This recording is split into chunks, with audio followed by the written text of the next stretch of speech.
Evening. Masyado yatang malapit. Ano ba yan? Saglit lang guys. Pa-attendance muna kayo.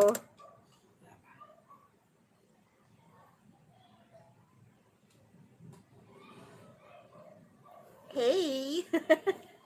Hello! Good evening, good evening. Sinong mga gising?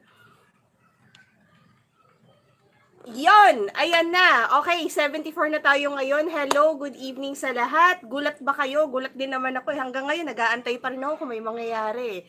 So, good evening. Sino etong mga, ano to? Quickie nung Natcos pang mot-mot. Agad-agad, Ray. Agad-agad.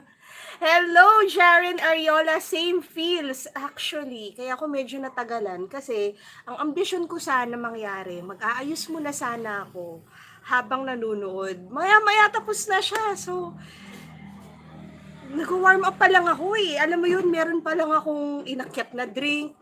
Nag-iisip na ako kung iinitin ko ba yung pizza na natira namin ng ilang araw na. Ulat din naman ako. Pero sige, pag-usapan natin yan.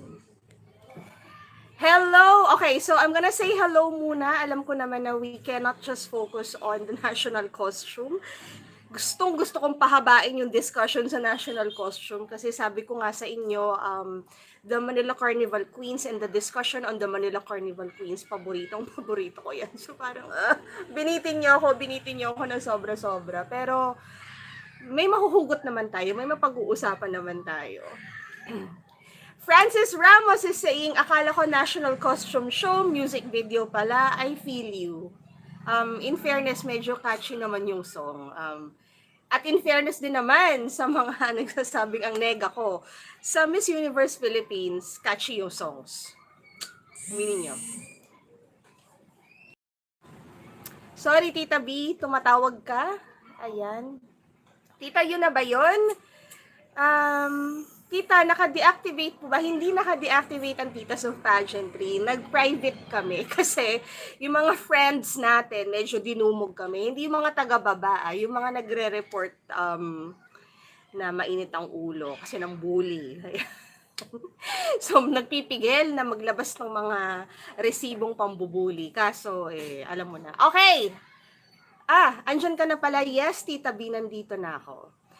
B7 Canlas, Vincent Clyde Yap, San Juan didn't disappoint. Ang vibrant nung color nung national costume. Didn't disappoint. Ang vibrant nung color nung national costume niya. Magtatanong sana ako, is it impactful? Chos. Does it have buzzwords? Chos. Bitin naman, ang tagal kong inintay, Leo Pieza, na feel naman kita doon. Feel ko naman. Ay, nako! Spotlight Stealer, you're so early. Thank you so much. Did you get to watch it? Did you get to watch the music video? The beautiful music video. Ayan. Claire Morales. Nako, anong pinagsasabi ni Claire?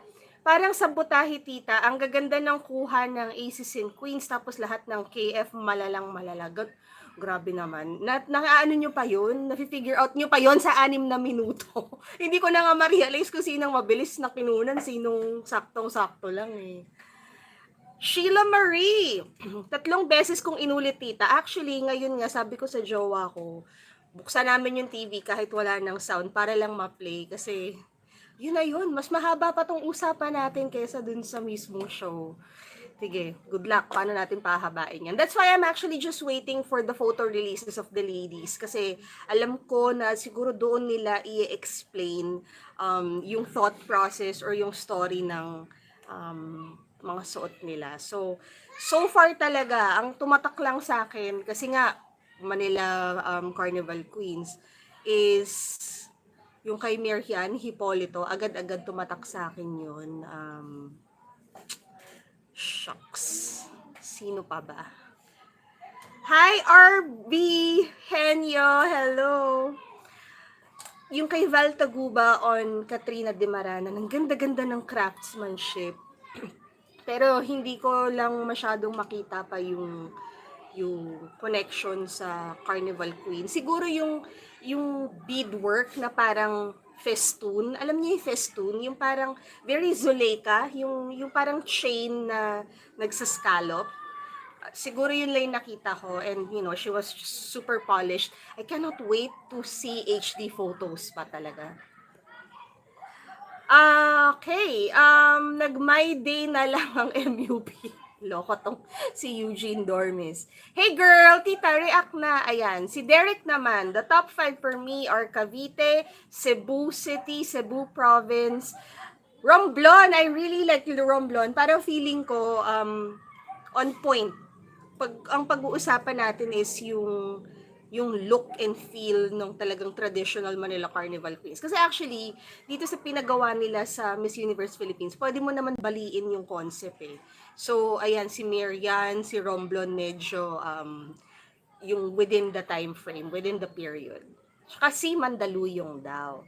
Mark Caballero is of course present, watching from Ilagan, Isabela. Uy, yung representative niyo si Isabela, ang elegant niya. Palagi ko siyang nafe-feature lately.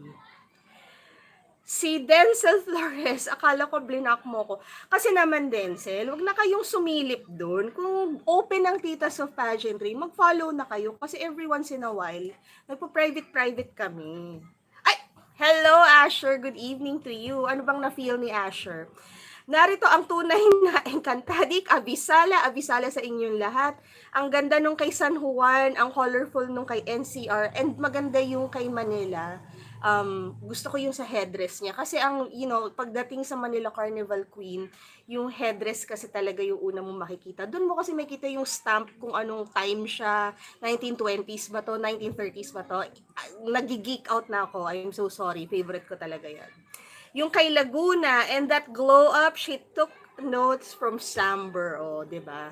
Kaganda. Actually, ang promising sana nung video kanina, had it been a little longer and maybe, longer exposure for the ladies. So, ako nagustuhan ko talaga yung idea na nandun sila sa modern structure, tapos naka-traditional wear sila. Sana medyo natanggal yung parang mga machines doon sa likod na mukha talagang airport na airport. Had it been the beautiful ceiling and then yung space na parang very minimalist, and then yung girl, parang feeling ko mas mag-work yun. Sana kung medyo hinahaba-habaan natin. Nag-expect din naman ako ng voice over or like ng explanation. Pero naintindihan ko naman kung talagang medyo hinash-hash nila yan. Kasi if you remember, yun yung time na pinagchichichihan natin na nagmamadali sila. Kasi parang ang dami nilang i-film nung araw na yun. So, ewan ko kung totoo yan. Uhaw ako sa details, tita. Di ko nakita yung transformation ng kay Steffi. Sabi ni Frances Nicole Kababan. Ako rin, medyo uhaw sa details. Pero, nakita ko naman kanina, siguro kailangan ko pang ulit-ulitin. Kailangan ko pa ng storya, at least, or ng hugot, para talagang maintindihan ko yung thought process. Kasi andun na eh, kung hindi mo siya titingnan, tapos hindi ka naman talaga sobrang invested, iisipin mo like regular terno lang siya. So, nandun na kasi talaga eh. Almirol, Marvin Ken, tita, baka sa prelims intro nila ipapalabas like yung last time. Posible din. Lai, ang gaganda ng costumes. Hello, Nat. Si Nat po pala. Nat, ang dami kong ginagamit dito. Pag ikaw naiisip ko, tumitingin ka agad ako dito sa baba kasi alam ko lahat ng products na binigay mo nandito lang within my reach. Ayan. Lumingon lang ako, iba na kandidata. Buti ka pa nga eh, Kev. Ako nga lumingon lang, tapos na. Ba't ganun? Ba't ang ikli? But it was nice. Ang ikli lang talaga. Okay, so si Miss Achiever, baka naman maalala ko. Sige. Romblon. Okay, so we are in agreement of Romblon. Mandaluyong yung kay Corinne. Siguro yung kay Mandaluyong, yung bottom part lang, sana straight cut na lang. Sana ibang cut na lang sa ilalim. Pero I like the details on top. San Juan, vibrant. Cebu City, of course. Iloilo, hindi ko yata masyadong maalala si Iloilo. Kailangan balikan ko pa yan. Siargao, And then, Davao Occidental. Ito ba yung kay Crisaline? Yung vibrant din yung color. Ayan. Zach M. Tita, sana may intro man lang about the Manila Carnival Queens para history lesson na rin sa lahat. Ako rin, akala ko, kaya ako nanood kasi akala ko may konting pa-eme pa tungkol sa Manila Carnival Queens. Na parang kahit na ilang beses ko nang binasa, gusto ko pa rin marinig. Ano pa ba yung bago nilang nakalkal? Baka meron silang bagong nakalkal. Hello, Pursing! Di Yongko, tita, ang gaganda nila pero bitin. Kala ko aaura pa sa huli. Ako rin, ang tagal ko. Actually, nawiwiwi na kasi talaga ako nung pinapanood ko eh. Pero pinigilan ko, sabi ko, ay baka hindi pa to, baka meron pa. Eh, wala na talaga. Yun na pala talaga yun. Bea is to die for, ang ganda. I agree with you. Marami yata sa inyong nabitin, no? Nafe-feel ko naman. Hello, Asher! Uy! Sabi ni Asher, it felt more like a music video. Oops, umakyat. For kulay. Ayan. Ay, okay. Si Chenisar, tita, masyadong maiksi talaga. Di man lang na-utilize yung runway. Sayang. Oo nga, no? Ang in-expect ko pa rin pala, dahil medyo nasa airport na rin lang sila, is tama ka nga naman yung rampa, no? Kasi parang na may pay-pay-pay lang sila dun eh. Pero super love yung tatlong binash. Ayan na, ino-open up na ni Lawrence. Si Mike L, nakinig lang talaga ako sa song. Well, if that's the case, mas nag-resonate siguro yung song. Parang, sayang talaga kasi nandun na yung camera angles eh, nandun na yung clarity ng kamerang ginamit nila eh, nandun na rin yung style eh. So, hindi ko talaga maintindihan bakit clip. So, wait lang pala, mention ko na rin pala, isa sa mga na-favorites ko yung kay Aklan. Iba yung designer, pero I was so sure Leslie Mobo yun, pero iba yung designer na nakalagay doon. Hello, Wallace Purge! Happy ka ba? O bitin ka rin? Parang happy ka rin siguro. So, marami sa inyo nagko-comment, binabasa ko, parang nagugulat, no? Ang sabi, parang intro, prelim intro, pare-pareho yata tayo. Si Hazelnut na, tita, slideshow. Mas angat ng ilang paligo naman sa slideshow. Grabe ka naman. Akala mo may konting background or like VO ng girls habang nafe-feature yung Natcos. Well, you know what, at this time, di ba nga, ang pinupush ng lahat ng tao is, you know, be positive. Nagtatry naman ako kahit paano. I mean, nire-recognize ko naman yung mga good points, pero yun nga, real talk lang. Nakikita mo yung halatang gahol sa oras. Parang nararamdaman mo talaga. Although, yung ayos nila, feeling ko na-achieve naman yung gusto nila eh, na parang medyo low-key this time. Kasi if you come across yung pinaka-guidelines nila, parang nasabi kasi nila na hindi sila masyadong advised na malaking-malaki yung mga costumes, yung talagang may hihilahin ka, yung may separate entity na i-impakihin. So, naintindihan ko naman yung pagka-tone down niya. So, I don't know, maybe, even if tone down sila, pag tingnan nyo pa ng isang run pa, hanggang 3-4 na run pa yung show, and then you really focus on the details, parang sayang naman din for the creatives who worked on it. So, yun lang naman, a little longer exposure. Kasi parang feeling ko by this time, medyo forgiving na kasi tayo kapag medyo kulang sa production, medyo kulang sa set. So, sana bumawi naman sa medyo haba. Kung sinabing sobrang habaan nila, pero kasing haba lang ng song eh. How about VVV, John Mark? Yun ang nahinayang ako. Parang hindi ko masyadong nakilatis yung costume niya. Alam ko parang siyang merong pearl na headdress, pero at one point parang akala ko parang bunny ears. So, yun. I want to see more. I cannot wait kung ano pa yung mga ipapublish nila, like, you know, to explain the costume.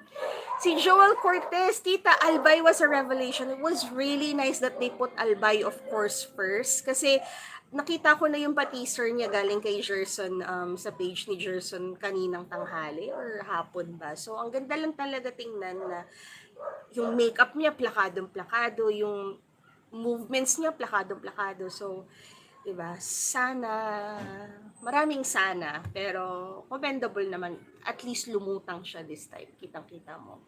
Maureen was so pretty. Eto, medyo piniplay ko na siya ulit para makakita naman tayo ng basis sa mga sinasabi ko. Paranyake rin pala na natuwa ako. Sana lang medyo full yung damit para talagang on point dun sa era. Pero gusto ko yung silver fringe na yun.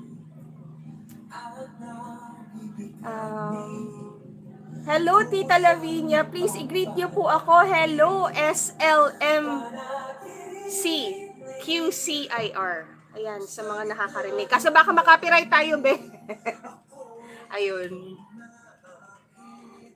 Yes, I agree, Pageant Fanay. Albay did a great job. It was a really good way to introduce the National Costume Show this time. Ganda talaga nung kay Aklan, yung kay Steffi rin, pero talagang gusto ko pa sanang makita. Pare-pareho tayo. More pa sana. Hello, Tita. Late na po ba ako? Actually, Elvin, hindi naman sobrang late, pero the footage is only 6 minutes long. So, gets mo? Anong pipigain natin dito? Ayan na, okay. So, si Albay, Gerson de Mavibas. Ayan na, medyo iniisa-isa ko na sa inyo. Okay, so Summer dyan, naka-pink siya, pink and red. On point, actually, yung buong look niya. Victoria, looks Victorian. She was in a frothy, not Manila costume. Yung headdress, mukha talaga siyang bunny with like pearls. Isabella was in yellow. On point naman yung kanyang headdress at saka yung ganung klaseng pamaypay. Yung kay Leren, I'm sure meron yung silang pinaghugutan na inspo na talagang legit Carnival Queen. Etong kay Simone sa Marinduque, it's an Oliver Tolentino na pink. Bagay naman sa kanya yung color. Maganda yung hair and makeup ni Masbate, ni Kisses. Pretty ni Maureen. Ito yung talagang bangus realness. Ganda. On point din in terms of yung nasabi ko nga kanina kay Romblon, kay Bench Ligyebto. Parang yun on point yung kanyang what do you call this? Time period. This one, Makati, Kalachuchi, I wanna learn more. Puti kasi. Mandaluyong, yung headdress ni Mandaluyong nakikita ko parang kay Senator Calaw, no? So tingnan pa natin kung may masabi pa siya dyan. Jasmine Umali, hindi ako magtataka kung siya yung nag-paint nun. Again, I wanna learn more. Nasabi ko na gusto ko yung kay Paranaque, itong Rahul Laurel pala yun. Yung kay Pasig was also, at least the top part, medyo talag on trend to sa period. This one kay Ayin Bernos, kay Sir Edwin Uy, vibrant, ganda ng pagkakayari nitong kay Katrina de Maranan, ang linis lang. Medyo on the modern side lang talaga siya. In terms of yung cut, ha. Again, ilang beses kong pinaulit-ulit. Itong klase ng terno na to, very on point din, on trend, si Aklan, ayan, si Cristel. Ngawilin Campos, medyo mabilis. Yung kay Bea, yung top part, oo, nakikita ko talaga yung itsura niya sa Carnival Queens. Kay Steffi, hindi Carnival Queens ang naiisip ko kay Steffi, naiisip ko si Mariam Habach, El Tocuyo. Naku, sana hindi pangitain yun. Yung kay Iloilo, nakikita ko yung ganun style sa ganung period. Plus yung black na color, parang ang commanding. Negros Oriental, may ganong mga looks. Yung talagang full-on pearls na looks. Dito kay Miss Bukidnon. Ay, ito pala, si Cagayan, si Vinci. Ganda. Bagay sa kanya yung makeup niya. Yung talagang nagpo-pop yung lips niya, tapos ang puti niya, tapos ang graphic. Medyo sad lang sa akin ng slight yung color nung kay Davao del Sur. Gusto ko sana mas vibrant. Even with Misamis Oriental, parang nakulangan lang ako ng sparkles. Medyo brown kasi.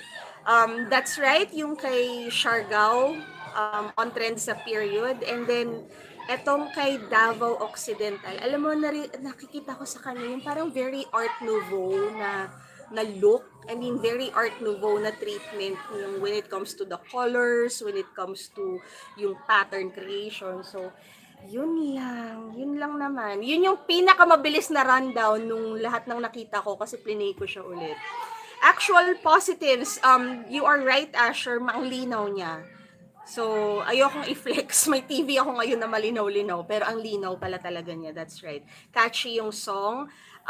MUP also for giving these bands a chance. Actually, doon magaling yung MUPH eh. Kasi, di ba last year, parang medyo napasikat din talaga nila yung mga singers na nandun. Yung kay Leren, parang different color from the last time she joined BBP. Yung Natcos ni Leren, parang ganun din yung nakikita ko, tama ka, gold lang talaga ngayon. Ano ba, kiddos? Yung mga batang nasa labas naman, parang walang pandemiko. Tita, playback speed at 0.5 para ma-appreciate ang Natco. Siguro later, gagawa pa ako niyan. So, wala tayong masyadong mapiga ngayon eh. Okay, so Tita, supreme ang national costumes that should be presented to the universe. Genesis 526. Well, another thing that I like about this presentation is that they have a theme. So, very Met Gala yung galawan ng Natcos ngayon. So, in a way, medyo pare-pareho sila ng at least ng style. So, hindi ganun kagulo. Kasi, di ba, yan ang usapan natin nun. How will you judge a costume when a costume is more on the traditional side or the costume is more on the creative side or the avant-garde side against a costume na parang pang-festival naman. So, medyo medyo at least this time kind of homogeneous naman yung pagdating naman sa yun. Tita, Pageantology 101 uploading sa mga Natcos ang mga candidates with description. Talaga ba? Check nga natin. Kung gusto natin lumutang sa P group, ito ang mga dapat ipadala sa Israel. Si Victoria, si Steffi, Katrina, Jasmine, and Leren. Ano ba itong mga kiddos na to? Papasigawan ko lang, Charles. Tita, I am your defender. Talaga ba, Robert? Defender talaga. Kev sa iba, wala pa kel sa kanila. Shout out po. Wag niyo na masyado i-defend. Kasi alam niyo naman, sure ako sa sarili ko, guys. Sabihan niyo man ako ang entitled ko, ang yabang ko. Sure ako. Hindi ako gagalaw na wala akong resibo. So, kung mag-away-away man kayo dyan sa level ng entitlement ko o kaya naman ko anong ambag ko dito, ba't ang ingay-ingay ko, ano naman ako, gets ko naman. So, kahit na ibato nyo sa akin yan, of course, i-regulate namin kung ano yung mga sinasabi nyo. Kung talagang sobrang offensive, sa mga pages namin, i-regulate namin. Pero yung, pag may ibabato kayo, kaya ko yan. Kakayanin ko yan. Huwag ka mag-alala.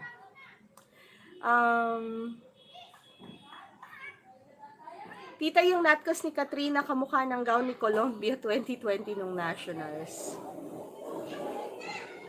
Tita, gumawa ka na ng video. Oo nga Jaren Ariola, mo, gagawa pa rin ako ng video. May sinasabi isang commenter natin dito kanina with Edge of Pageantology uploading the costumes and the description. So, after nitong live natin, sige, i-check ko yun doon. Tita Steffi's details. Yes, ang daming mga promising na details this time. Okay. Tita, alam mo na, pag kailangan natin ng attorney, ready na tayo. Oo. Oo naman. Alam mo, just to keep you in the loop, gets naman namin pag nagmamalditan na kami. Kami ni Tita B, sumisilip naman kami kung ano ba yung limitations namin sa ganyan. Kasi yung mga brothers ni Tita B, mga lawyers, so madali naman magkonsulta. Tipo, ano ba? Hihimos na ba kami ng rehas nito? So, within bounds pa naman kami. Kaya nga pag ganyan, di ba, magbablog ka kapag, if you want to make yourself public, it also helps para makita mo, to do your research. makita mo kung saan yung limit mo. Para hindi ka rin naman sobrang tapang lang, na bira lang ng bira, 'di ba? So, kung ako, nababalitaan yung nasasangkot sa mga ganyan, research naman ako. Alam ko naman. Um, Thoughts po sa national costume ni Beatrice ng Cebu. Na-mention ko na to, Isaac. I gave like a super short rundown. Kasing short nung nakita ko ng mga costumes kanina. Very satin of Moulin Rouge, yung top part ng costume ni Bea Luigi kanina. And then yung kanyang, yung top part, sabi ko nga, on trend. Very 1920s, very 1930s. So, yun. Tita, may HD photos na yung ibang girls. Okay, so tama-tama by the time matapos tayo, may mga materials na ako pa. Manood pa kayo Gagawa pa ako ng isa pang episode. Manood pa kayo. Magchikahan pa tayo muna ngayon. Okay, Leandro Roldan. Okay. Let's talk about the elephant in the room. Yung mga chichi mo dyan. Which one? Derek, which one was impactful? I'm thinking Mirjan. Which one was memorable? I'm thinking Albay. Hey, stop it, girls! Mag-aaway na yung mga pusa ko. Bakit kayo nag-aaway? Kayo mag-aaway. Kesha, ang ganda. Kasi yung kay Kesha. Okay, wait lang. Para naman may props tayo. Kasi, ako talaga, mahilig talaga ako sa The Manila Carnival Queens. But more than that, mahilig ako sa history ng Maynila, ng Philippines, lalo na nung mga 1930s, lalo na nung turn of the century. So, sabi ko nga, nabili ko tong libro to sa Fashionable Filipinas. And one of the reasons kung ba't ko siya binili is because mahilig ako mag-research. And, ang dami kasing materialis nito. Akala nyo kasi yung Filipiniana lang. So, nakikita nyo kasi yung evolution ng damit From the 1800s, papuntang yung panahon ng mga carnival queens natin, which was 1908 to 1939. So, kung makikita nyo to, ito yung hinahanap ko na silhouette, guys. Ayan. Ewan ko kung nakikita mo yan. So, parang yung kay Cristel, malaki yung sleeves. Kasi mostly ng mga nakurunahan nung Manila Carnival, American occupation pa. So, in fact, there is one photo here na sobrang nakakaaliw talaga kasi, pakita ko lang sa inyo, very briefly kung makita ko siya. Okay. Tingnan mo kung gaano kabongga yung Carnival Queens natin noon, guys. Look. Tingnan mo yung car nila, tingnan mo yung service, parang may escort pa siya, tapos parang open yung car. Tapos may parade ng bonggang-bonggang-bongga. So, diba? So fascinating. You want this book? Alam mo, bench publication kasi tong book na to So, makikita nyo to sa art books, tsaka sa Glorious Diaz. Doon ko siya nabili. So, ayan. Actually, by the 1940s, wala na talagang Carnival Queen. So, guys, ito yung hinahanap ko. Ito yung hinahanap ko na shape. Ayan, this one. Kita nyo? Kasi most ng mga Carnival Queens natin, kung hindi sila naka-flamboyant na costume, naka-ganong klaseng terno sila. So, alam nyo na kung ba tayo nag-a-addict. Ayun. So, si JM Aregda, bilib ako sa iyo, tita, kinakaya mo, pero mas bilib ako kasi fair ka always. Bet ko yung simplicity ng Natcos ni Katrina, very royal purple, simple, hindi makalat yung purple. Is this a sign? Yung kay Katrina naman, gusto ko talaga yung make nung kanyang yung dress mismo, yung pagkakayari, kasi ang linis talaga Feeling ko mag-fit sa aesthetics ng Carnival Queens noong time na yun. Yun. Maraming memorable. Aliw sa pamaypay ni Albay. Tita, thoughts mo dun sa Natcos ni Ayin Bernos? Na-mention ko na kanina ang vibrant niya. Siguro, eto parang may critique pala ako, sana parang medyo na-open up lang, parang feeling ko sobrang closed off lang talaga siya.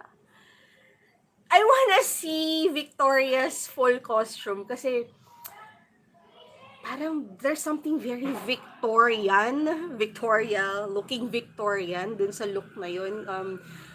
Nakikita ko talagang reference yung sa Dracula ni Francis Ford Coppola, si Lucy. Ewan ko kung gets nyo yung reference, pero yun. Hi, Tita. Is the national costume category part of the preliminary score for top 15? This one, music lovers loves the I really don't know. Usually kasi hindi eh. Usually the national costume show is for the national costume lang talaga. So, baka naman hindi. Si San Juan, yung gusto niya, for the reveal, si Cebu Province, yung Regal, gusto niya si Cavite, ethereal naman daw si Pangasinan. Do you think who takes the cake for best in national costume this year? Genesis 526. Pag ako kasi tatanungin niya, I would always go for something traditional, but hindi ko pa masabi. I think na masyado pang abrupt para kilatisin ko. Let's see, Genesis. I wanna learn more about the costumes pa rin. I think purpose nila is bitinin tayo para mag-subscribe sa KTX Suya. Actually, pwede rin. Nag-subscribe ako sa KTX. Honestly, medyo mabigat siya at 600. Medyo mabigat siya. Pero, kailangan ko eh. Kasi syempre nagre-review ako eh. So kahit sabihin mo magbanggaan kami ng Miss Universe Philippines, kailangan ko talagang manood. So nag-subscribe ako. So ngayon, gahanas ako na wala akong ambag. Hindi may ambag akong 600, loko kayo. So, meron na tayong K Humanash.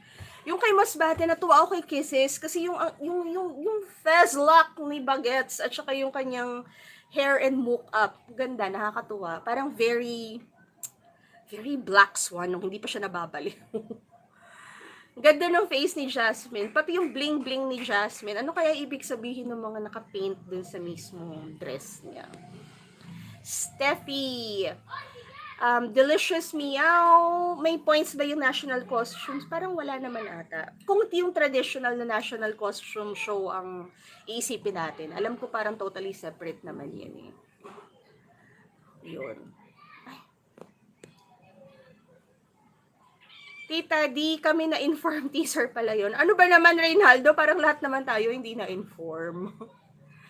Albai's designer did their research. Perfect yung shape, yung styling. Victoria, though, is an image. She is. Parang, ang aliwalas niya, para rin siyang may dalang ring light. Ayan. So, okay.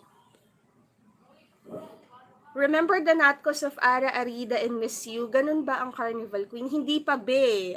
Siguro yung kay Ara Arida, yung sleeves niya, kung nalagyan pa sana siya ng parang panuelo, tapos yung skirt niya kung medyo mas diretso, mas A-line, hindi yung parang nagpa-fan out, pwede pa sigurong i-push. Yun. Hello, Asher! Tita, when's your next live? Mamimiss ka namin. Usually, yung ginagawa natin, magle-live ako kapag after ng bagong major event. So, pag maipalabas na nila yung, sana naman di tayo mabitin dun sa Q&A, tsaka dun sa iba pang preliminary shows na makikita natin, papalive naman ako kagad nun. Bago ako gumawa ng mas maayos na and condensed na episode. Yun. Okay, at least hindi mukhang Twitter ang IG mo. At least hindi mukhang Twitter ang IG mo. At least hindi mukhang Twitter ang IG mo. Bakit? Anong meron sa Twitter?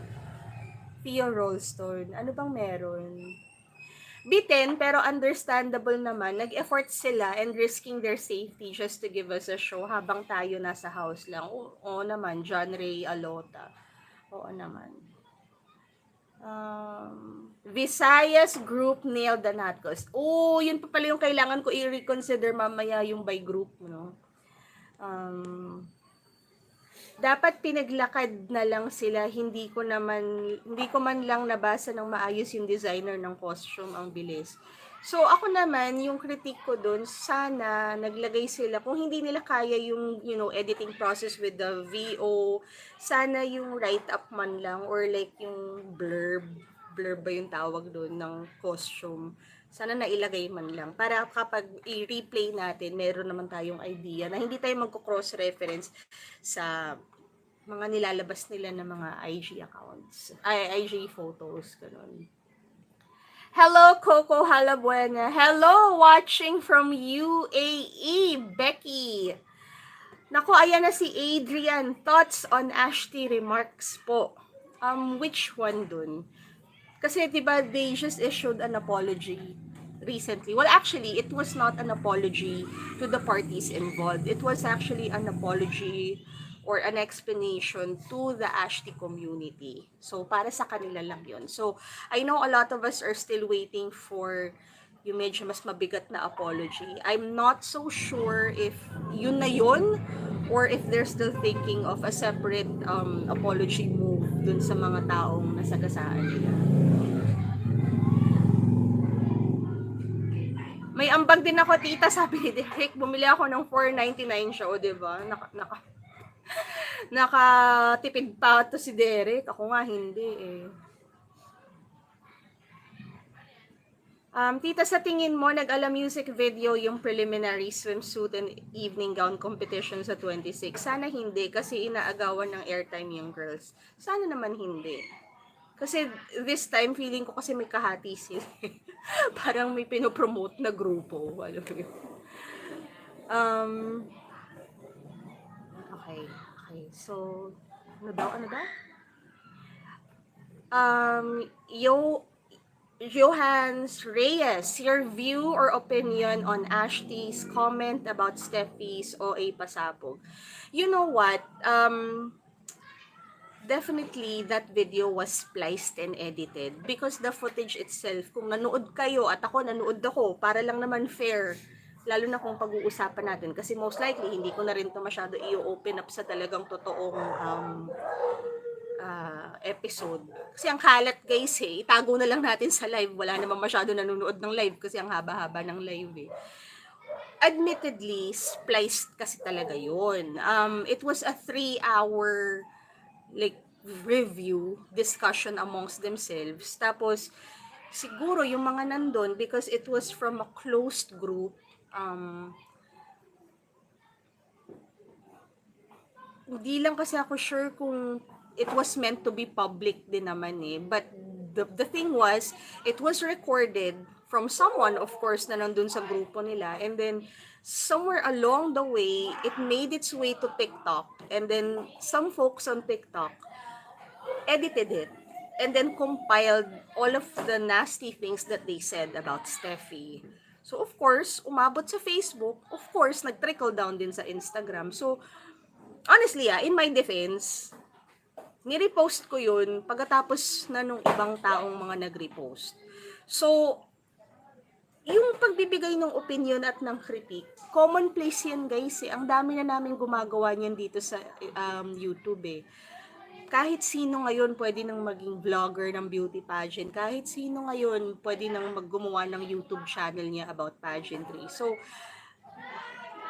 ako, and maybe of course the likes of Adam, yung mga tipong humaharap sa inyo, hindi lang nang chop-chop ng mga video, kung talagang humaharap sa inyo para mag-review, para mag-critique, para makipagkwentuhan, alam ko na hindi kami gagawa ng move na ihaharap namin yung sarili namin sa camera para mahuli kami sa natural behavior namin kung tipong sumusutil kami. Kasi nakakasira yun guys lalo na kapag live kayo na hindi mo marirealize, oo nga pala, may audience ka nga pala. Kaya ako madalang ako talaga magpa-live kung alam ko talaga na sigurado ko sa sarili ko, makokontrol ko yung sitwasyon. Mahirap pag sobrang maharot yung kausap mo, or in this case, medyo naparami na rin ng wine na ininom. So, kahit na maayos actually yung flow ng 3-hour show nila, because of course, they gave critique also to the other girls.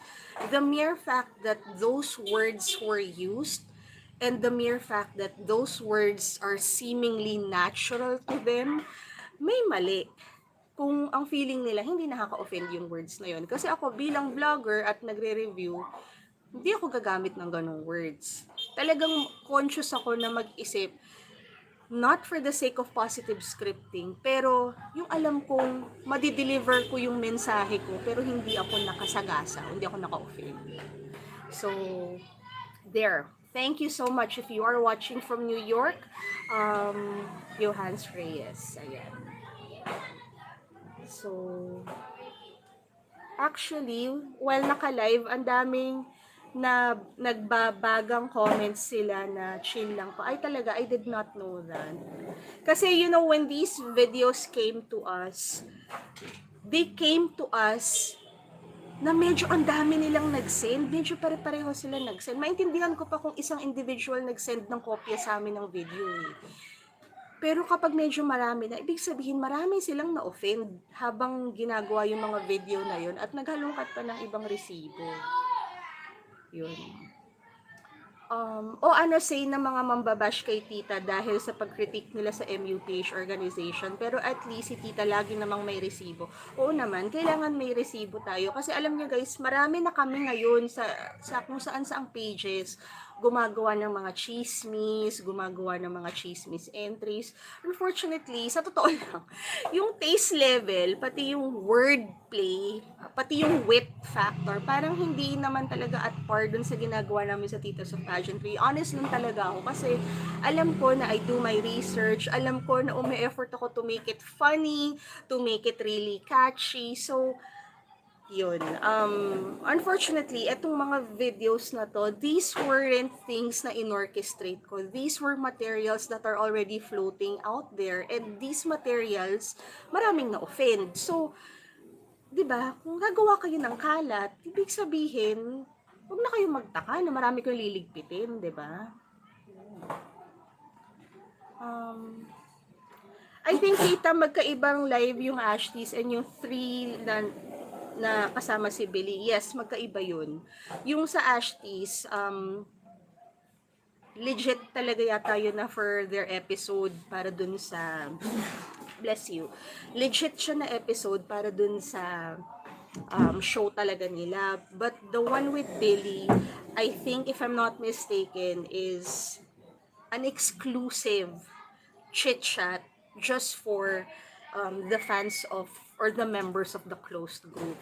Eh kaso lang guys, it's a closed group. Nandun na ako. It's not a paid group. So hindi ko alam kung anong jurisdiction kapag meron mga paying members sa isang group. So, syempre, most likely, itong ibang mga paying members na to, fans din naman nung mga nabangga or mga nasabihan o kaya mga napag-usapan nilang girls, kumuha talaga ng resibo, nabwisit din talaga siguro. Kasi, yun nga guys, ang dami namin sa Instagram na admins ang pinadalhan ng mga video na yan. Ibig sabihin, may intention na i-expose yung ganong klase ng treatment, yung ganong klase ng level ng discussion.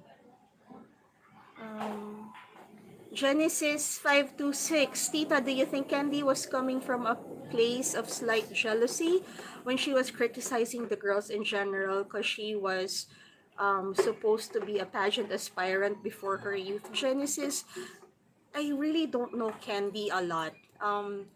But familiar ako sa kanya kasi alam ko at one point gumawa rin sila ng episode like this na ako naman yung involved. So, sa pagkakaintindi ko, sa pagkakakilala ko sa mga maliliit na snippets na nakikita ko ng mga videos, yun talaga, ganun talaga siya. It's not because aspirant siya nung youth siya. Of course, professional na siya ngayon. Hindi ka naman din pwedeng mag-dwell doon. Parang, you know, parang it was probably like a memory in passing na parang, uy, dapat sana mag-beauty pageant ako. It's not that. It's not about being jealous. Baka yun lang talaga yung observation niya. And unfiltered talaga. Kasi syempre, she was amongst friends. Syempre, she was drinking copious amounts of wine din.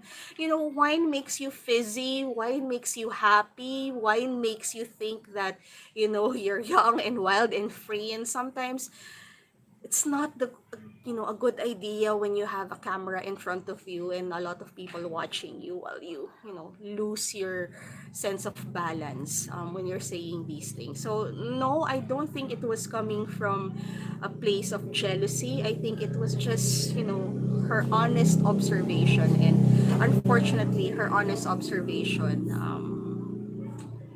wala. It's just a little harsher than everyone else. Sinabi naman din niya talaga yun, kung may kopya kayo ng mas mahaba-habang video, maririnig nyo na aware naman siya na harsh yung sinabi niya.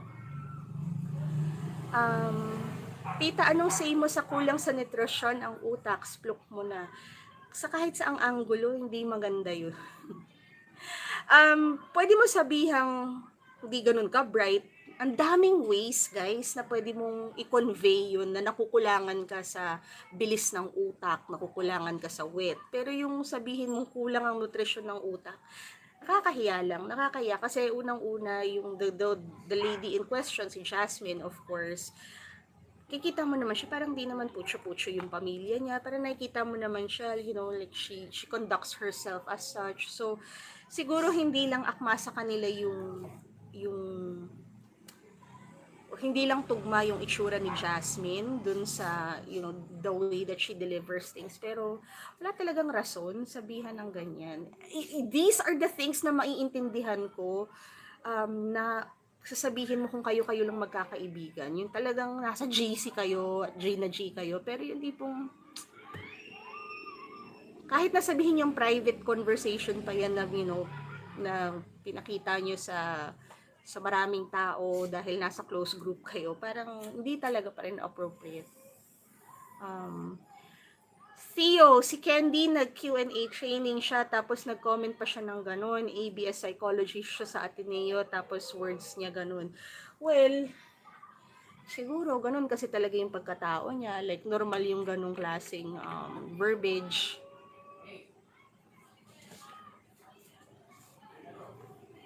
Sad. Feeling ko lulusot pa sana sila dun kung hindi rin niya masyadong pinost or flinex na sponsor siya. Tita, pa-reveal ng top 5 mo. Hindi ko muna siya marireveal ngayon kasi may mga i-review pa ako ng mga materials, but I will definitely do a separate episode on it. Okay, so the lurker, the video, the one not including Billy, was uploaded on Bessie's YouTube naman. So it's public. Okay, so that one was public. Watched it ahead of being viral. So ako kasi napanood ko siya nung nag-viral na. Kasi of course, one of the things na ibabato sa inyo is, pinanood nyo ba siya ng buo? Yon. So ako naman, ayoko naman na masabihan na, tita, hindi mo kasi pinanood ng buo, galit ka lang talaga. Oo naman, may hugot din. Kaya nga ayoko masyado magsalita about it. Pupost lang ako, ayoko masyado magsalita about it. Kasi nga, may personal hugot din ako, may personal experience ako. So talagang hindi mo mawawalan ng negativity yung sasabihin ko. Kasi meron akong experience dun I was in the same shoes of the ladies na sinabihan nila ng gano'n. Siyempre, andyan na yung balot. Siyempre, hindi kompleto ang Tita Lavinia life kung walang balot. So, hindi siguro ako yung best na tao na, magkwento about it. Kasi syempre, lahat ng opinion ko about it, medyo may tinge ng negativity. Kasi hindi talaga ako happy doon sa ginawa nila sa akin noon. So, ngayon, di rin ako happy doon sa ginawa nila. But it's not like may super say ako about it, diba? Sige. Entertaining some more questions on the topic. Russ TY is saying sobrang pathetic ng pagkakasabi. Medyo poor yung decision making nila about it. Thoughts about Billy? Sana hindi siya na-involve dun. Or sana kung na-involve siya, medyo on the discreet end. Kasi, kung tutuusin, hindi naman talaga ganun kagrabe yung involvement ni Billy dun sa mga videos It's just that, siguro dahil tao rin tayo, medyo subtle din talaga tayo. I mean, we can read between the lines. Alam naman natin yung mga medyo subtle moves na ganyan. Like when you would laugh in agreement, and then when you would, feign shock. So, kasama yun. Sana, si Billy na rin mismo yung umayaw sa ganong setup. Kasi, si Billy magre-relinquish pa lang ng ano niya ng position niya as runner-up eh. So parang dapat sana hindi mo na sila hinikayat na magbigay ng critique sa mga girls. Kasi guys, ang mahirap kasi, lalo na kapag feeling mo, may alam ka sa pageantry, or meron ka man talagang alam sa pageantry na minsan hindi kasi nagja-jive yung skill mo sa pageantry in delivering things eh. Minsan you're just really good at observing, but baka naman hindi ka pwede in like live discussions. You know, that's one of the reasons kung bakit halos hindi ko nakakasama si Tita B sa mga live sesh. Kung bakit hindi kami nagpapa-video talaga magkasama. Kasi si Tita B, kung nanonood ka man, Tita B, medyo walang preno kasi si Tita B, nakakalimot si Tita B na may camera pala or na-recorded pala siya. And because I know na ganun yung tendency niya, hindi ako mampupush kay Tita B na ilaglag niya yung sarili niya. Kasi alam ko, posibleng may masabi siya na, you know, not to be ill on anyone, it's just that ganun kasi talaga siya by nature. Alam mo yun. Tita, what can you say about sa mga tirada sa inyo ng The Daily Update? Sino ba yun? May sinasabi sila kung sino yun, but yung daily updates kasi, parang ano lang naman, parang seasonal account lang naman sila. Para feeling ko naman, medyo malayo-layo pa yung kailangan nilang punuin para talagang medyo may say na talaga sila sa pageantry. Siguro ngayon, marami talaga silang updates kasi nandun sila, may mga tao sila sa loob. Pero yung taste level naman kasi, okay lang naman yung sa tirada. Kasi siguro, that's also one of the ways for them to gain more views or, you know, more visits. Parang, sino ba itong pinapatulan ni Tita? So, wala na. I know that they released a video recently, a spliced video as well. The original footage is at the Titas of Pageantry IGTV. So, kung aware kayo dun sa nangyaring yun, makikita nyo naman sa Titas of Pageantry IGTV kung saan nila hinugot yun. Tita, what's your take on Carla Henry's fluke about the issue? I commend Carla. I mean, that was a firm yet level-headed way of explaining why it was foul. And I think, I think we needed a Carla Henry to do that. And I think that Carla Henry speaking out or speaking up about it was a really good move because at least nakita natin, you know, these are the type of things na hindi mo na pwedeng palampasin ng ganun na lang. So, Carla is very outspoken. So, kapag medyo nagpakita na siya ng ganun, like very raw, wala pang makeup, parang it must mean she means, you know, business talaga. What can you say about Carla Henry's comments about pageant bullies? Tama lang na marinig galing kay Carla yun. And I also commend the other queens kung sino man yung mga nag-post ng ganyan, yun na may say. Kasi, guys, alam nyo, hindi ko talaga kung tutuusin masyadong ino-open up yung topic na yan eh. Kasi aware naman ako sa reputation ko na sinasabi nila, tita, nang bully ka rin naman eh, ganyan ka rin naman eh. Siguro, ang masasabi ko lang, hanggang pageant lang ako, guys. Hanggang styling lang ako. Talagang batuhin nyo na ako, tita, ang old fashion mo. Kung talagang gusto nila ng sexy na styling, sexy na styling. O di sige, i-push nyo yan. You know, let's agree to disagree. Pero hanggang styling lang ako, guys. Hindi na ako lilihis dyan. Hindi na ako lilihis. May mga beauty queens na ako nakabangga. Ay, aware naman kayo dyan. Pero, kahit na nag-aaway kami o kaya ng mga fanies nila, never nyo kaming mahuhulihan na magsasabi na anything personal about them. Hanggang dun lang sa nagawa nila within the pageant bounds lang. Do you think sobrang pasabog ni Steffi? Bakit ang dami nilang reklamo? Gusto ba nila yung know when to pick strategy na naman? Leanne Rino Roldan. Alam mo, hindi inggit yan eh. Siguro, merong halong umay. Kasi parang, syempre, marami sa kanila or mga alaga nila na hindi ganun yung dami ng tao, hindi ganun yung klase ng suporta, hindi kumbaga, mas siguro gusto rin nila yung mga alaga nila or the ones that they are rooting for to be at the same level. Kasi syempre kung puro pasabog ng pasabog si Steffi, parang ang rehistro nun sa kabila is you're trying too hard. And most likely, yun nga talaga yung naisip nilang ginagawa ni Steffi. Pero anong magagawa natin? Si Steffi, ang tagal-tagal na niyang nagpe-prepare para sa moment na to. So, ang tagal-tagal na rin siyang inintay ng mga pageant fans pati dun sa Cebu. So, anong magagawa natin kung ang gusto ni Bagets to perform at her best para ibigay sa kanya lahat kasi dehado na si Steffi to begin with eh. Kahit si Steffi yung pinaka popular siguro ngayon na candidate para dyan sa Miss Universe Philippines, the mere fact na taga KF siya. So parang feeling mo ang dami pa niyang struggle, hindi pa siya straight way to the top eh. Marami pa siyang kailangan marami pang struggles na kailangan ng nandun eh. So, siguro, hindi inggit, baka buisit na lang bakit nakaya ni Steffi yung ganung kadaming pasabog palagi. Ako naman, ayaw nyo pa yun. Wala na kayong masyadong gagastusin kung sakaling manalo yan si Steffi kasi may team na nagagawa niyan. Ibig sabihin, the pageant fans are entertained. Ayaw nyo pa yun.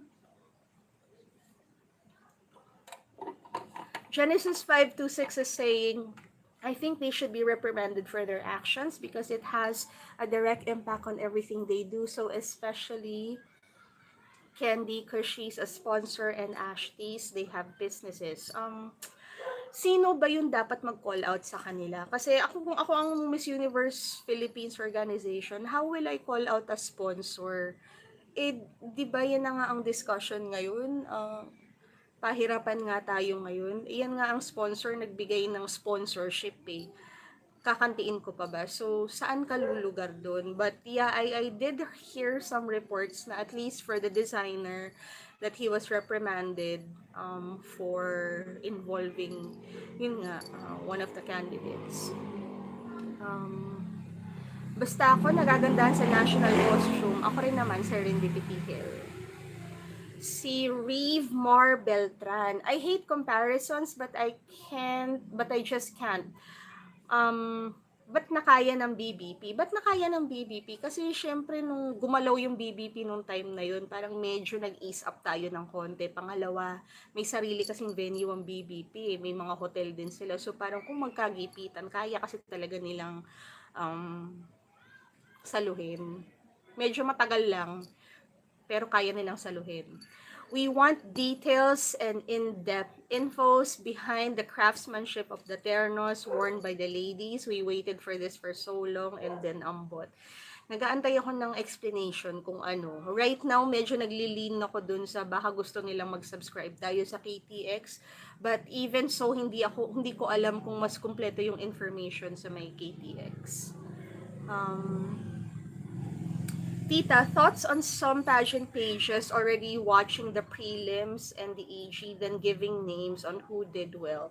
May mind conditioning bang nagaganap? Anytime na magpo-post ka ng ganyan, ng observations mo, whether you like it or not, may mind conditioning talaga na nangyayari doon. Kasi, syempre, ang magiging basis mo ngayon is kung ano yung narinig mo dito sa mga taong nanood doon. So, kung swak sa kanila yung napanood nila, I wouldn't be surprised kung medyo yung mga tao dito sa atin is, titingin dun sa mga kandidata na naririnig nila ng names para lang makonect, swak ba talaga yung narinig ng mga admins dun. So, unfortunately, hindi talaga natin sila pwedeng sabihan na wag magbigay ng hints, wag magbigay ng ganito, or kasi meron at meron maniniwala, guys.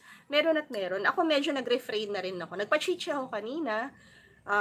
At least medyo nag-settled na yung dust, medyo pwede ko na siyang pag-usapan. So, yun din yung narinig ko. Pero wala kasi ako dun, guys. So, hindi ko rin alam kung swak yung observation nila. I think we just have to see kung anong makikita natin sa show. Tita, nawala ako sa group nila, sabi ni Pageant Buzz. Tapos, in-advertise ko pa yung pangalan mo, diba? Gawa ng feud nyo, awit. Team Tita L pa rin. Tita, nawala ako sa group nila. Ay, Diyos ko, paulit-ulit pala tayo. Alam ko kasi naglilinis na rin talaga sila ng members. Kasi syempre, na-shock sila. Sino bang naglalabas ng ganong mga information, diba? Tita, bakit wala kang tungkil ngayon? Ayoko masyado i-flex yung tungkil eh. Para medyo nagugulat kayo kapag sinusuot ko siya. Um, You can say that again, tita. Di naman kayo nagrereklamo nung palaging nagpapasabog si Catriona before. Oo, yun nga, ayaw pa ba natin ng pasabog, guys? Kasi, syempre, medyo malungkot ang buhay ngayon. Kung tutuusin, si Steffi na nga lang nagpapaikot sa atin ngayon eh. So, choosy pa ba? Huwag na choosy. Tita, do you think the protocols and time limit while shooting affected the Natcos length of the video? Most likely, yeah. Oo. Nakulangan din talaga ako. Literal na nag-antay ako sa tapat ng TV kahit natapos na, kudos pa rin. Alam nyo kanina, nagpunta ako sa Quezon City Circle, bumili ako ng halaman. Talagang pinush talaga namin sa kalagitnaan ng init ng araw ni Ron na bumili ng halaman. So by the time I got here, siguro mga 2:00, I took a shower, I got so sleepy. Sabi ko, hindi ko yata kayang magtuloy-tuloy, magpapalive pa ako. So nag-nap ako, literal na nagising ako 5:58. Naabutan ko yung countdown. So, feel kita Hazel May, nag-antay din ako ng bonggang-bonggang-bonggang-bongga. Okay. Tita, what can you say doon sa nagsabi na Steffi na trying hard daw, and I think na wala naman sa pagiging trying hard. You know what? Napag-usapan na rin kasi natin yan. Kasi kapag humaharap talaga siya sa camera, give na give siya. Parang nag-ooze out talaga yung personality niya. Lalo na yung mannerisms niya na parang ganun siya, happy-go-lucky siya. Parang she just seems so excited to be there. Unfortunately, itong ganitong klase ng behavior sometimes rub other people the wrong way. And unfortunately, yung mga hindi natutuwa sa ganung klase ng personality, lalo ngayon may platform sila, nasasabi nila. It's just that siguro sa part nila, akala nila mas mataas ang premium on honesty without realizing that honesty without accountability and regard for offensive words, yung medyo downfall nila. So, it's not about trying hard eh, kasi kung nandyan yung opportunity and you want to do well and you want to prepare for it, parang, ano ngayon? You know what, di ba palagi natin sinasabi, ang gusto natin, yung mga tipo ng malalakas na kandidata na meron na ngang fan base, meron na ngang recognition, marami na ngang nakapila ng endorsers, pero nagtatrabaho sa competition na ng patas, nagtatrabaho sa competition na parang, uy, pag hindi ako gumalaw sa social media ko, baka hindi na ako makapunto. So, mas gusto ko na yung mga nagtatrabaho kaysa nag-aantay na lang ng koronahan sila. 'Di ba? 'Di ba yun ang gusto natin? Yun.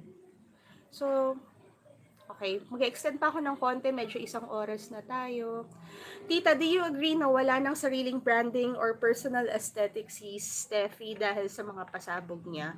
At first, yun ang iisipin mo kasi parang mas nangingibabaw yung versatility factor. Like, how versatile is Steffi? You see her looking really glam and then the next day she, has short hair. So, I think the idea is to also show na, Steffi can reach other markets. So she doesn't always have to be styled as the girl next door. You can use her for other campaigns.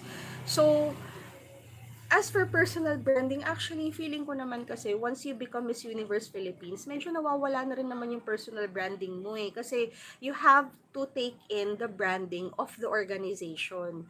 So, in a way, if you notice, hindi masyadong visible yung causes at saka yung social work nila this time kasi most likely sinabihan sila ng organization na don't focus on the social work, let's just focus on glam things. So wala ka masyadong makitang mga advocacies nila or mga causes nila. So yung sa branding, dapat free pass na si Steffi nun eh kasi wala naman talaga eh, dapat blanco naman sila eh, and ayaw pa nila, versatile yung tao, diba? Serendipity Hill is saying, I don't think Steffi is trying hard. Siguro sa perception lang nila yun. They could have used euphemisms naman. Oo naman. Parang nagiging bullying kasi ang dating. Masyadong isog. Alam mo, parang wala ka ng room mag-improve to impress them kasi parang sarado na yung perception nila, nakalock na sila dun eh. Na-disappoint ka ba sa narinig mo sa Chichi sa interview? Hindi naman. Kasi alam ko naman na sa interview, isa sa mga inaasahan natin, sino yung mga mag-rise dyan eh, katulad nung nangyari kay Rabie. Diba? Um, Any news sa MWP? So, totoo lang, wala talaga akong alam kung may matutuloy sa kanila. Nag-aantay na lang ako sinong kukoronahan nila. Um, Hi, Joseph Ryan. Ayun.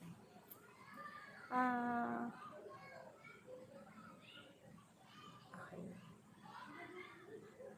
I think the know when to peak strategy applies only to specific ladies nowadays. And some girls, this strategy does not work like with Rabia Gazini. They're the type that different strategy will use.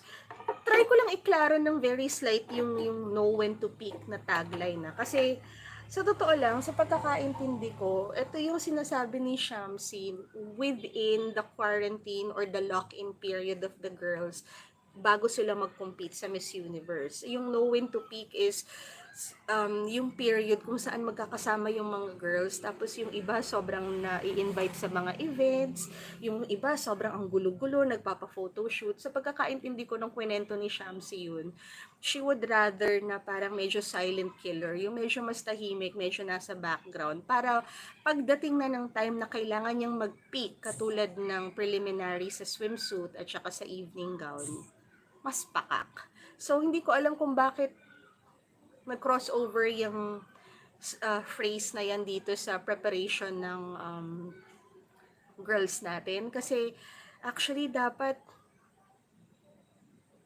nagpipeak yan eh. Parang hindi know when to peak. Parang dapat alam natin na pag nakoronahan ngayon, kikita natin steady yung improvement. So, there really is no other way to peak than to actually peak. 'Di ba? So, hindi yung tipong nasa kalagitnaan ka tapos uurong ka saglit kasi, uy, wait lang, kasi preparation mo. Parang, uy, wait lang, know when to peak daw eh. So, hindi naman pwedeng uurong ka, 'di ba? So, yun ang pagkakaintindi ko. It has nothing to do with yung prep work mo dapat sana sa pageant kasi wala ka nang pupuntahan eh. Dapat nagpipeak ka talaga bago ka pumunta ng Miss Universe eh. 'Di ba?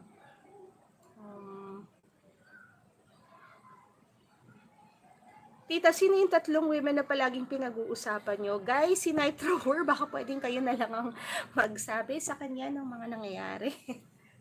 Ayan. Um, Hi, Alexander Rada. Nakaabot ako, na-miss ko ang pa-live. Nako, nakaabot ka nga kaso medyo patapos na rin tayo. Tita, hi, Fozo Momo. Ayan. So, sana na-answer ko siya kasi, yun.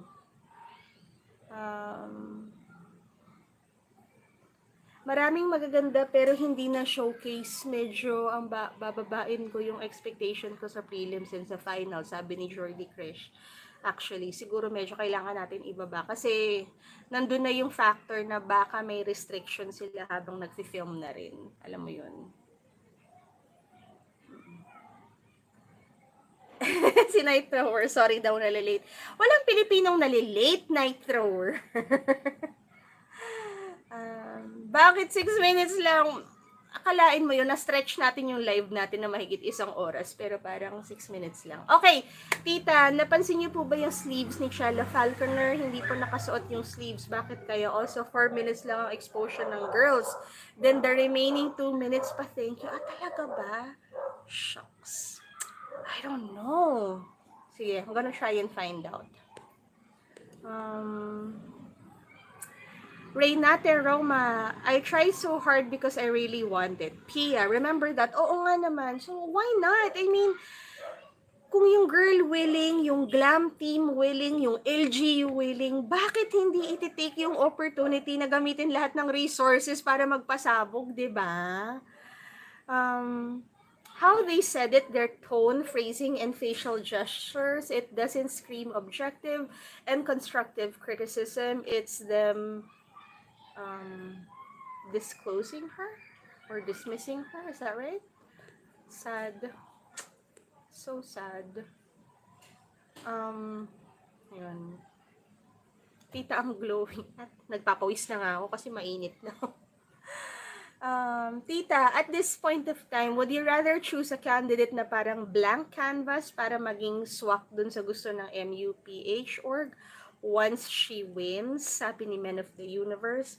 Ayoko naman ng sobrang blank canvas kasi ibig sabihin pag sobrang blank canvas ka naman, wala na yung personality mo dun, wala na yung input mo dun. And I think right now, mas pinanghahawakan natin yung mga kandidata na gusto natin merong lakas ng loob na magsabi na eto yung ako.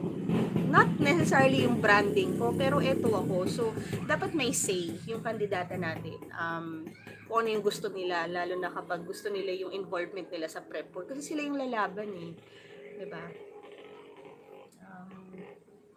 Dito sana maiba yung angle sa prelims para makita lahat ng chismis. Grabe naman to si Zac. Pero naintindihan naman kita, para naman fair. Tingnan natin lahat, diba? JM Agreda, know when to peak means wag papagod sa MU. O, tama yan. Yung wag yung palakad-lakad kahit sana nakalimutan mo na yung goal mo to win the crown. Tama yan. Yung parang wag ka masyadong pabibo doon sa mga pre-pageant activities. Kasi hindi yun ang basihan eh. Mapapagod ka talaga doon. Syempre for the fans, beneficial yun kasi nakakakita tayo ng materials doon sa mga kandidata natin. Pero naalala niyo yung nangyari kay Rabia na parang 7 o 8 events yung pinuntahan niya. Tuwan-tuwa na tayo dun, pero kawawang-kawawa si Bagets dun, di ba? I hope the Ashley's debacle issue will be a lesson learned for everybody to be mindful of what they present in social media after all this backfire if they do the wrong thing. Sana. Kasi alam nyo, may pangalan kasi itong mga taong to eh. Not necessarily sa pageantry, pero sa ibang mga fields may pangalan kasi sila eh. So, wag sana natin umabot sa ganung, diba, sa ganung punto. Thoughts on kisses, nasabi ko kanina, ganda na fest, ganda ng etong part na to. Kasi puti kasi suot niya, so hindi ko pa masyado kilatis lahat. But this part, papantil pataas, ganda. Tita, POV ni VVV, very laid back, parang hindi bothered. Dapat lang, dapat chill ka lang. And you know, I think good for her also kasi at least walang nakisilip sa kanya.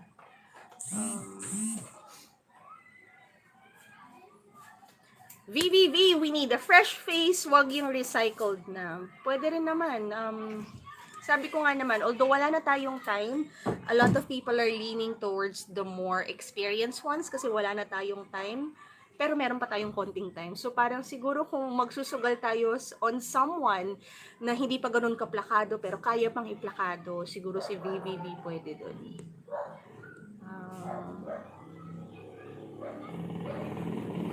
Tita, malakas ba si Antique? Tita, walang nagpapansin kay Antique because she's the tallest. Sa totoo lang, hindi masyadong nagre-resonate si Antique. And I also think that it has something to do with, yun nga, yung activities talagang medyo hindi mahilig mag-update ng mga Merly sa social media nila. Wala tayong magawa, guys. Social media labanan. Ang hirap nga actually nung kay Kisses kasi dapat ngayon, umaariba na talaga siya ng husto.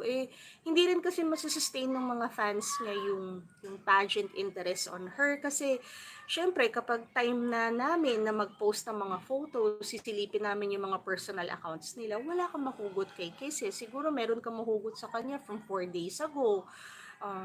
From 3 days ago, ganun. So, parang wala akong nakikitang exchange of information na ang source si Kisses. So, mahirap umingay yung pangalan niya na talagang contender this time. Kung hindi lang siya recognizable name, kasi wala rin naman talagang huhugot ng materials niya dun sa fanbase niya. Kaya nga yung sinasabi ko noon. Sabi ko, dapat sana si Kisses umeffort na eh. Kasi lang, di nila naintindihan na na kailangan manggaling yung resources sa iyo eh. Ang dami niya ng photoshoots guys pero halos wala rin namang nakalagay dun sa account niya. So, di ba, paano mo tutulungan lalong umingay na legit from the pageant admins, di ba?